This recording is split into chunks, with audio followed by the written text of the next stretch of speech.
anggota kelompok kami. Yuk kenalan. Halo, saya Khairatun Nisa. Halo, saya Kidung Asmara. Halo, saya Levenia Eka. Kalau saya Lilis Nurul. Perkenalkan saya Lilis Septiana. Halo, saya Linda Nurfitria. Aloha, saya Lutfia Firdaus.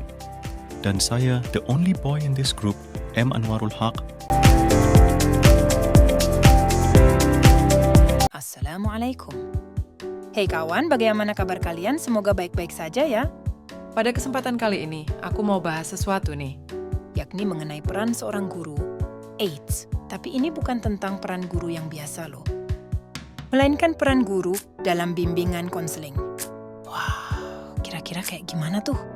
Yuk, kita simak pembahasannya.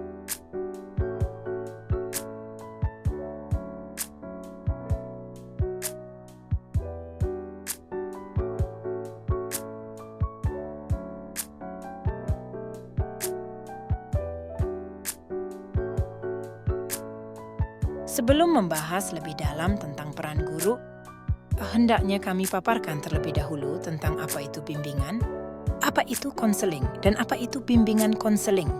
Bimbingan adalah terjemahan dari guidance atau akar katanya guide dalam bahasa Inggris, yang bermakna menunjukkan, membantu, atau menuntun.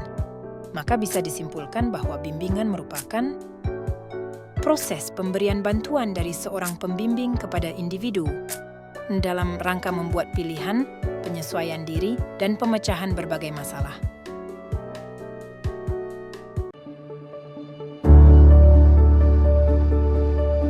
Nah, sekarang kan sudah tahu masing-masing arti dari istilah bimbingan dan konseling. Terus, kalau istilahnya digabungkan jadi satu, pengertian bimbingan konseling jadi apa sih? Jadi bimbingan konseling itu proses bantuan yang diberikan konselor kepada individu, khususnya siswa di sekolah, lewat pertemuan tatap muka atau interaksi timbal balik. Kalau dalam konteks bimbingan dan konseling di sekolah, yang jadi konselor adalah si guru BK.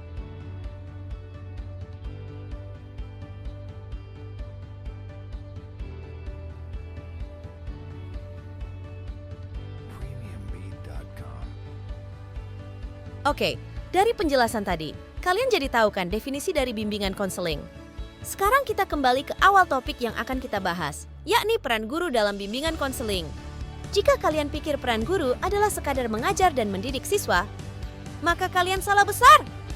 Karena guru lebih dari itu, salah satunya sebagai pembimbing dan konselor.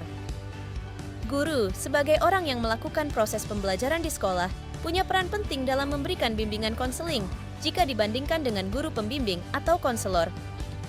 Loh, kok bisa? Ya, karena guru lebih sering bertatap muka dan berinteraksi dengan siswa secara langsung. Contohnya kayak gini nih.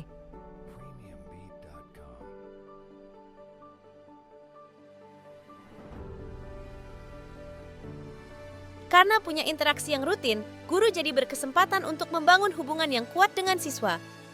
Dalam hal ini, hubungan penting untuk menciptakan lingkungan belajar yang aman dan mendukung.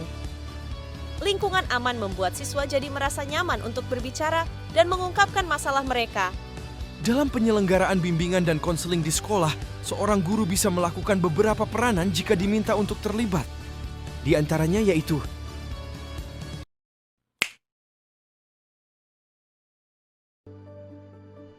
Yang pertama sebagai informator. Maksudnya sebagai seorang informator, guru berperan membantu guru pembimbing atau konselor dengan mendukung dan memasyarakatkan layanan bimbingan dan konseling di sekolah. Misalnya dengan menyampaikan informasi mengenai keberadaan, tujuan, dan manfaat layanan bimbingan dan konseling kepada siswa, mensosialisasikan program-program bimbingan dan konseling yang diselenggarakan oleh sekolah, menjadi sumber informasi yang dapat diandalkan ketika siswa membutuhkan informasi mengenai layanan konseling, dan menginformasikan kegiatan atau program bimbingan dan konseling kepada siswa dan orang tua. Yang kedua adalah guru sebagai fasilitator. Maksudnya, guru berperan mendukung layanan pembelajaran yang bersifat preventif atau pencegahan maupun kuratif atau pengobatan di sekolah. Misalnya, mempunyai pemahaman yang mendalam tentang keterampilan belajar yang dibutuhkan siswa. Lalu dalam konteks preventif, Guru menerapkan strategi pengajaran yang dirancang untuk mencegah munculnya masalah belajar dan perilaku. Dan dalam konteks kuratif, guru membantu mengatasi masalah yang sudah ada dengan memberikan intervensi yang tepat, dan peran fasilitator lainnya, yakni guru bekerja sama dengan guru BK atau konselor untuk mendukung semua kebutuhan siswa, serta membantu siswa menjadi pembelajar mandiri. Yang ketiga, peran guru sebagai mediator. Maksudnya, guru berperan penting dalam menjembatani komunikasi dan tindakan antara siswa dengan guru pembimbing atau konselor sekolah.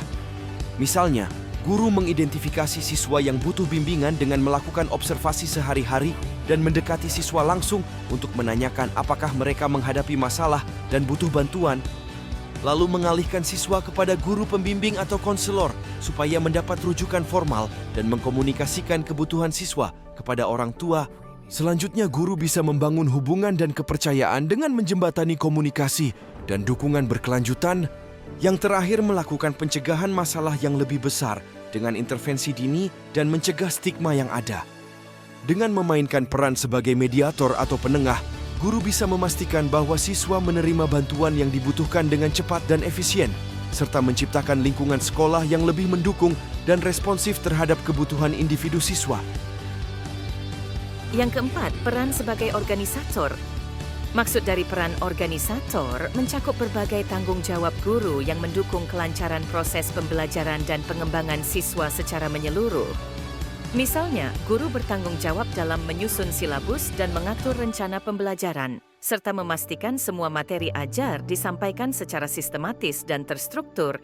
Lalu, guru membantu menyusun jadwal pelajaran yang efektif dan berkolaborasi dengan konselor, guru lain, dan administrasi sekolah untuk memastikan jadwal pelajaran seimbang antara kegiatan akademik dan non-akademik. Selanjutnya, guru mengorganisir dan mengelola kegiatan ekstrakurikuler dan bekerja sama dengan konselor untuk mengatur program bimbingan dan konseling yang sesuai kebutuhan siswa. Yang terakhir, guru mengembangkan dan menerapkan berbagai jenis asesmen untuk menilai kemajuan siswa serta memberi umpan balik konstruktif kepada siswa. Intinya, melalui peran organisator, guru memastikan bahwa seluruh aspek akademik dan non-akademik di sekolah dikelola dengan baik, memberikan dukungan yang diperlukan bagi siswa untuk berkembang secara optimal. Yang kelima, peran sebagai motivator. Dalam perannya sebagai motivator, guru dapat menginspirasi dan mendorong siswa dalam proses belajar mengajar. Misalnya, penting bagi guru mengenali potensi unik setiap siswa, baik akademik maupun non-akademik, juga menyediakan kesempatan bagi siswa untuk mengembangkan potensi tersebut lewat kegiatan yang menantang dan bermakna. Lalu guru bisa memberikan pujian dan penghargaan atas pencapaian siswa sebagai peningkatan motivasi mereka dan memberi umpan balik yang membangun dan positif. Selanjutnya, guru perlu mendorong siswa terlibat aktif dalam proses pembelajaran dan membantu siswa mengembangkan keterampilan belajar mandiri. Dan terakhir, guru menyediakan tugas dan proyek yang bisa membuat siswa berpikir kreatif dan inovatif, serta menciptakan lingkungan kelas yang terbuka dan mendukung. Selanjutnya, yang keenam, peran sebagai direktur. Maksud peran direktur mengacu pada kemampuan guru untuk menjadi pengarah dalam proses pembelajaran siswa sesuai dengan tujuan yang diinginkan atau diharapkan. Misalnya, guru mengidentifikasi dengan jelas apa yang ingin dicapai dalam proses pembelajaran. Lalu berdasarkan tujuan pembelajaran, guru harus merencanakan kegiatan yang sesuai untuk membantu siswa mencapai tujuan tersebut. Next, guru memberikan arahan yang jelas kepada siswa tentang apa yang diharapkan dari mereka dalam proses pembelajaran.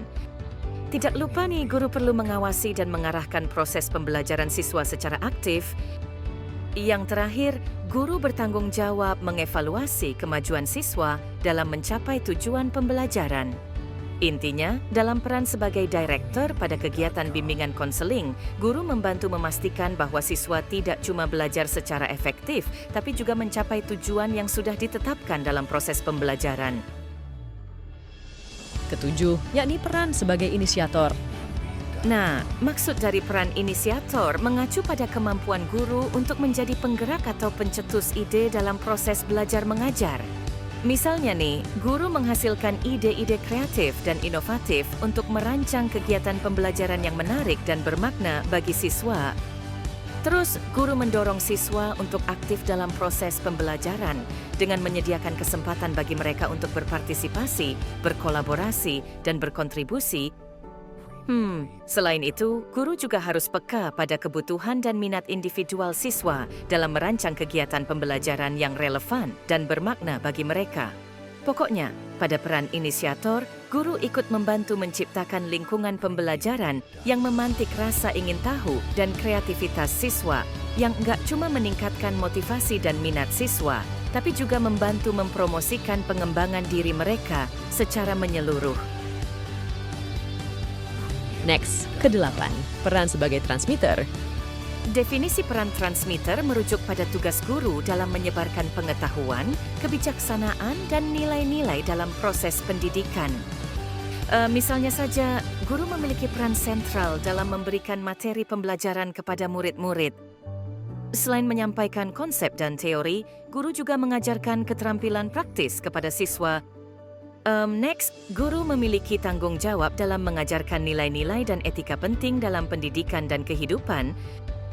Kemudian, guru berupaya untuk menjadikan materi pembelajaran lebih relevan dengan menghubungkan konsep-konsep yang diajarkan dengan situasi atau pengalaman nyata siswa. Dan selanjutnya, guru bisa menyediakan informasi tambahan atau peluang belajar ekstra kepada siswa selain dari kurikulum formal. Selanjutnya, yang ke-9, peran sebagai evaluator. Maksud peran evaluator mengacu pada kemampuan guru untuk menilai dan mengevaluasi prestasi serta tingkah laku sosial siswa dalam konteks akademik maupun non-akademik. Nggak cuma akademik, guru juga menilai tingkah laku sosial siswa di dalam dan di luar kelas. Selain itu, guru memberikan umpan balik kepada siswa mengenai prestasi akademik dan tingkah laku sosial mereka. Kemudian, guru membantu siswa mencapai potensi maksimal dengan pemberian dukungan dan bimbingan. Tak lupa, guru bertanggung jawab mengkomunikasikan dengan orang tua tentang hasil evaluasi prestasi akademik dan tingkah laku sosial siswa. Peran guru sangat penting dalam pelaksanaan bimbingan konseling agar tujuan pembelajaran dapat tercapai dengan baik. Peran guru dalam memberikan bimbingan konseling kepada siswa adalah untuk membantu siswa yang mengalami kesulitan belajar dengan mencari sumber permasalahan belajar yang dihadapi siswa. Guru membantu siswa sesuai dengan kapasitas mereka dan wewenang mereka dalam menyelesaikan masalah pribadi siswa yang dianggap sesuai untuk mereka tangani. Nah, tadi kalian sudah menyaksikan video pembahasan kami mengenai peran guru dalam bimbingan konseling, kan?